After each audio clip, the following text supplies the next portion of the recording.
Sementara itu pemirsa, kebijakan penghentian impor 4 komoditas pangan bagi Indonesia tidak akan mempengaruhi stok maupun harga pangan domestik.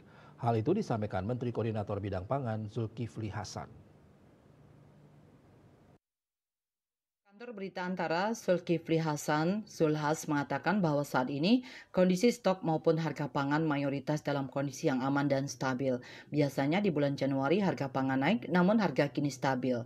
Zulhas menyebutkan beberapa komoditas pangan yang terbilang stabil seperti cadangan beras pemerintah CBP yang ada di gudang Perum Bulog saat ini mencapai 2 juta ton. Selain itu, stok daging ayam ras, telur ayam ras, hingga cabai merah keriting juga dalam keadaan aman. Dia menyebutkan bahwa saat ini pemerintah tidak akan melakukan impor beras, jagung, gula, hingga garam. Zulhas juga mengaku akan terus bekerja keras dengan berbagai kementerian dan lembaga yang membidangi pangan untuk terus berkoordinasi sehingga bisa mewujudkan swasembada pangan sesuai yang ditargetkan Presiden Prabowo Subianto dapat tercapai di tahun 2027. Kendati demikian, Zulhas mengaku siap melakukan evaluasi terhadap hal tersebut. Bali Post melaporkan.